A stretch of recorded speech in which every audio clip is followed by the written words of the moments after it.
To order of the City of Franklin Joint Review Board, and the time is now 4:00 p.m. and all the microphones are on. So as we go through discussions, be recognized by the chair, and then you can speak, and that way we don't have to worry about turning things on and off, because right now everything is on. All right, very good. So we'll start with roll call. Celia Benton. Present. Jeff Hollow. Present. And Jeff is filling in for Richard Busalaki. Sally Smits. Here. John Regetz is here. Andy Cromie. Present. And so all the Joint Review Board members are present. So we need to go into the third item on our agenda, which is appointments. We need to appoint a public member. Sally Smits is currently our public member, and would entertain motions or nominations for the public member from this point forward for this session.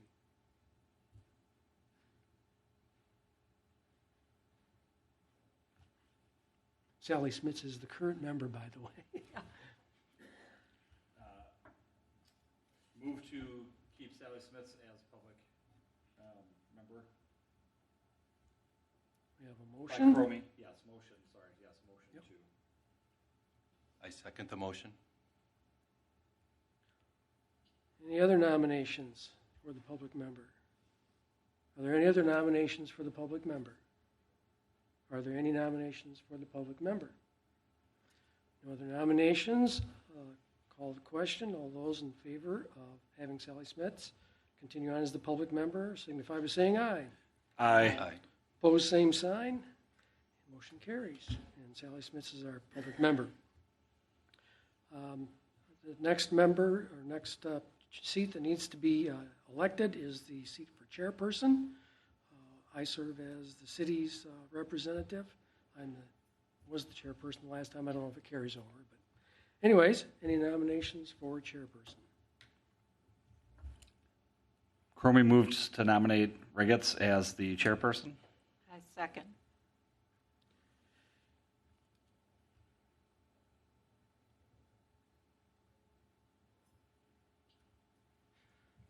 Are there any other nominations for the chairperson's seat? Are there any nominations for the position of chairperson? Are there any other nominations for the position of chairperson? No other nominations being submitted. Would take a vote on having John Regetz, continue as chairperson for the Joint Review Board. All those in favor signify by saying aye. Aye. Opposed, same sign. And John Regetz continues on as chairperson.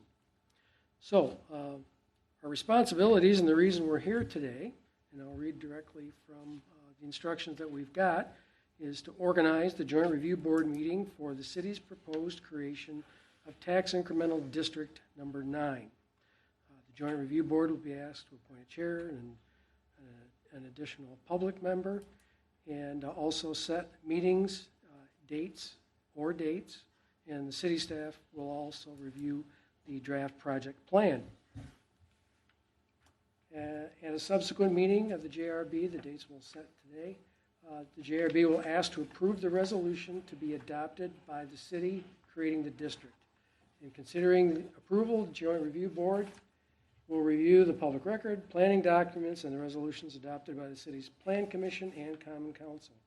Its decision by a majority vote must be made within 45 days of the receipt of the adopted Common Council resolution, and is to be based on the following criteria specified in Wisconsin Statute 66.1105, Section 4M, Subsection C, Subsection 1. Item 1, whether development expected in the tax incremental district would occur without the use of the tax incremental financing. Item 2, whether the economic benefits of the tax incremental district as measured by increased employment, business and personal income and property value are insufficient to compensate for the cost of the improvements. And item 3, whether the benefits of the proposal outweigh the anticipated tax increments to be paid by the owners of the property in the overlying taxing jurisdictions. And if the JRB doesn't approve the creation of the district, it must issue a written explanation describing why it feels it fails to meet one or more of these criteria. Okay. That being said, we know our duties going forward, so that takes us to item 5, and that's to review and discuss the draft project plan. So appearing as staff today is Todd Taves, who is the Senior Municipal Advisor and Managing Directors of Ellers Public Financial Advisors. And with him today is Ariana Schmidt, who is his assistant, and Administrative Director Kelly Hirsch is also at the staff table. Todd. Thank you, John.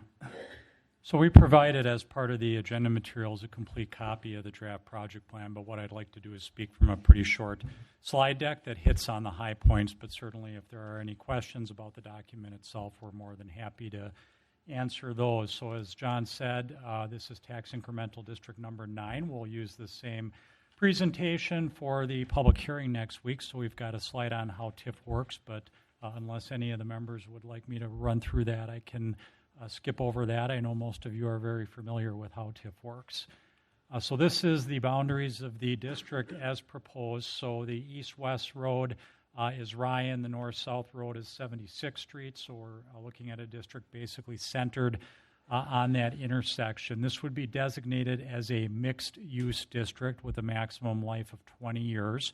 The statutory requirement is that at least 50% of the territory within the district be suitable for a combination of commercial, industrial, and or residential development, and further that no more than 35% of the area can be utilized as newly platted residential. We've got a table inset at the upper left that identifies the acreage within the district and the expected land uses.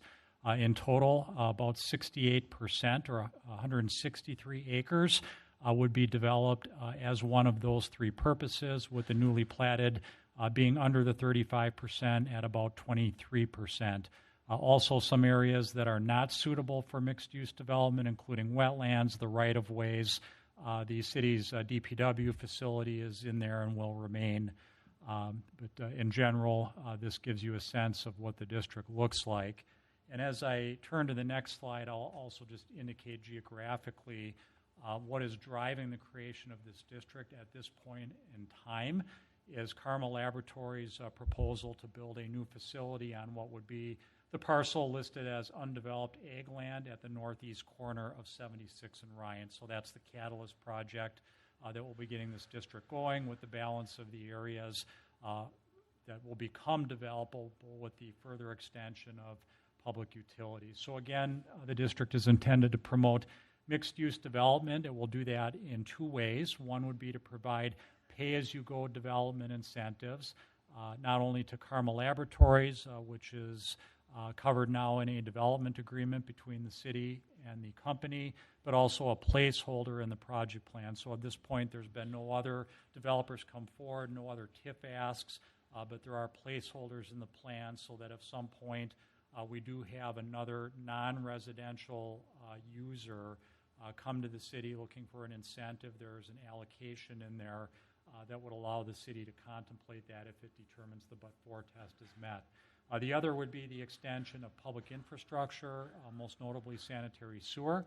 Within the district, this area will require extension of sanitary sewer to make it developable. So again, the initial project would be the Carmel Laboratories headquarters facility at about 225,000 square feet. That development, along with additional development over time in the district, in addition to the incremental property value, providing additional employment, housing, will also provide increased commercial and manufacturing activity, not only in the city, but in the larger region. This identifies just the physical location of those infrastructure extensions. So the green are the sanitary sewer extensions. There's a water extension going across 76th Street that will serve the Carmel facility. Broadly speaking, what the plan here is initially that sanitary sewer run that would be the green line near the right-hand side of the map going to the north. That will come underneath Ryan Road, will be extended to serve the facility. As additional development requests come forward, and not until they do, the hashed green sewer and then the sewer to the west of 76 could go in incrementally. So it will really be the future development requests that drive those westerly extensions so that the city can time that outlay with the generation of the tax increment to support that infrastructure build out. When we look at it in terms of the dollars and cents, so phase one would be what would occur for the Karma project. So we've got a public infrastructure component consisting of the sanitary sewer extensions, some acceleration and deceleration lanes and sidewalk. That would be financed by the city. And then there's also a $1.5 million pay-as-you-go development incentive. So not an upfront incentive, but paid from the tax increments generated over time. The city, in terms of financing that public infrastructure, we've got an estimate of about $894,000 in interest and financing costs, and then also some administrative costs totaling to about $4.6 million. Phase two, again, is really those further sanitary sewer extensions, primarily to the west, some water extensions, and this is really, again, going to be development driven. We've got some placeholders in there for potential incentives. We've got a placeholder for interest expense associated with city borrowing, but the exact timing of phase two and how many phases that actually occurs in will be driven by subsequent development requests in the area.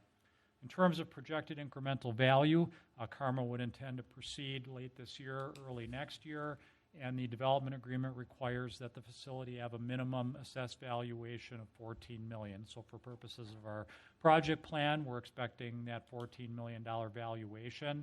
If the entirety of the district were to develop over time, and we made some assumptions as to build out, we would expect about another $30.3 million in commercial and industrial development, and about $58 million or so in residential development. So on a full build-out scenario, and assuming roughly an 11-year absorption, we would be looking at about $102 million in incremental value within this geographical footprint.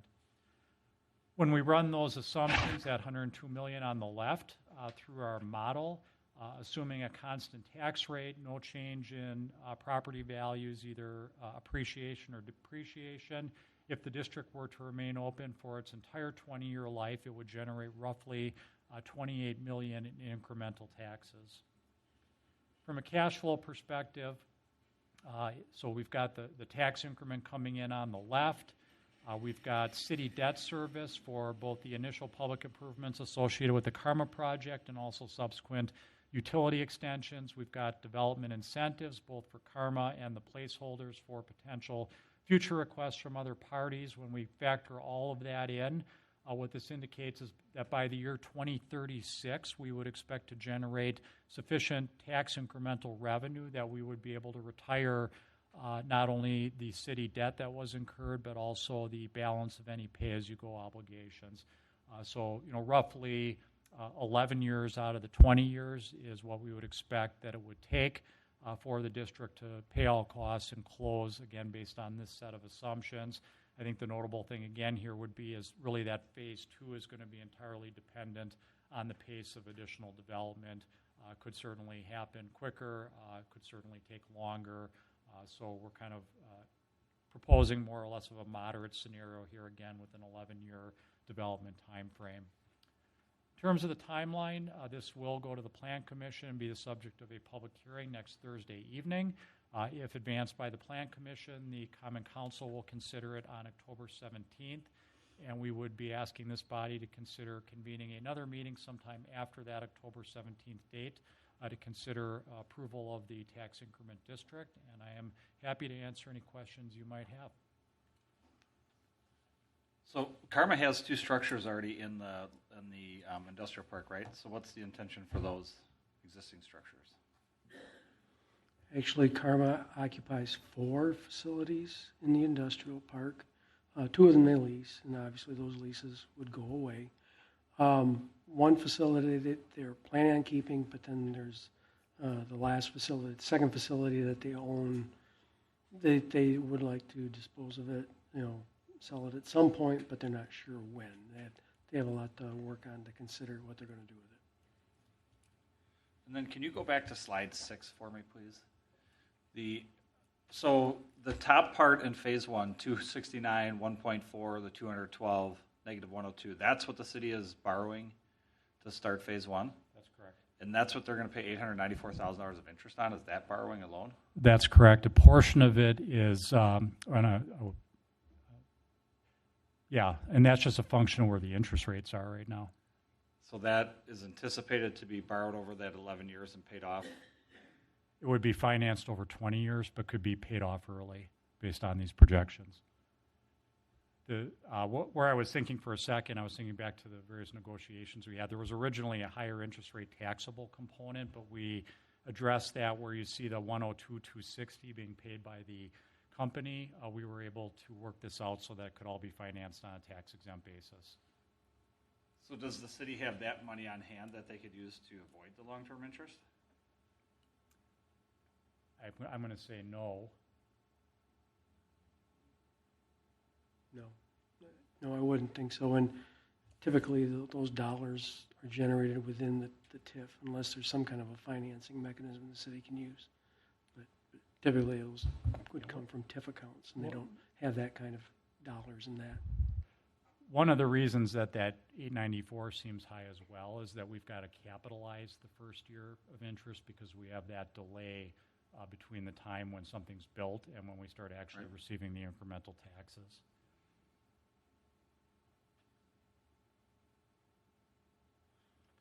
And this number is actually the 20-year figure, right? That's the 20-year figure.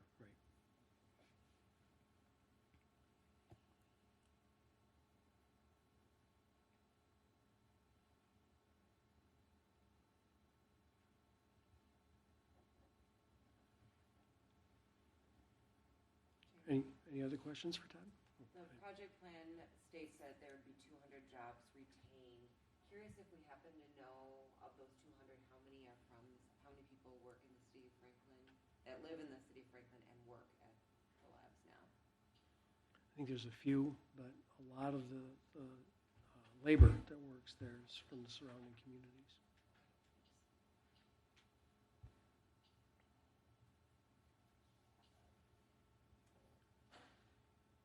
Any other questions? Incremental jobs created by this?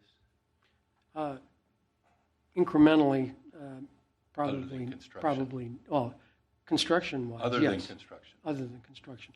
There is growth anticipated and projected with the company. I think we're looking around 4 to 6 a year, but it's not going to be incremental to what they're spending. But the jobs they have, that they would retain. But they would experience just natural growth. Thank you. So in the project plan, it says 100 retention of jobs, so that's 4 to 6 over a year over the life. No. We'd be looking at other jobs created by other development within the district. I see. Thank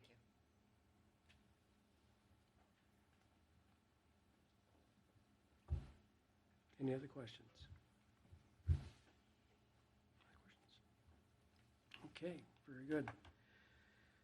So that takes us to item 6, set a next meeting date to consider approval of the TID. So that has to happen 45 days, and we anticipate October 17 would be when that approval is made by the Common Council.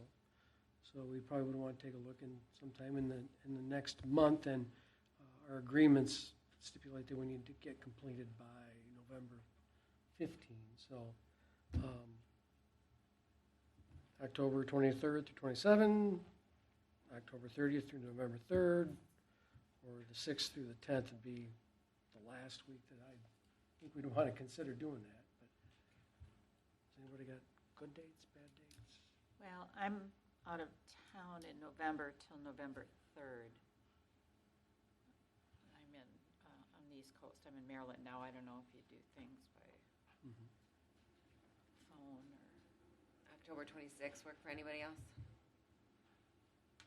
Works for me. I I can make it actually, work. I fly out that day. I Okay. fly out on the 26th and come back on November 3rd. Okay. 24th, 25th? 25th, yes. 24th, no. 25th I could do. 25th 's Of good for me. October, we're talking. Yeah. I don't, Yeah. I know I personally won't be here, I'll be in Europe, but somebody would fill in.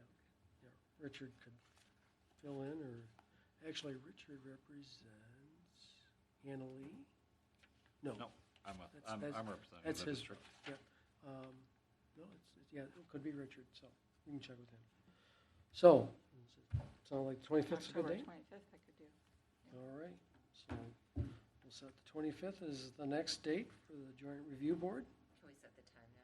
Yep. So, time anybody desires, or at the end of the day works best, or Yeah, how do you like like this that? time is That's fine. fine. 4 o'clock All then. right, great, 4 p.m. Okay. Very good. Well, that being said, no other business on the agenda. Or entertain a motion to adjourn. I move to adjourn this meeting. Second. All those in favor signify by saying aye. Aye. Opposed, same sign, and we are adjourned.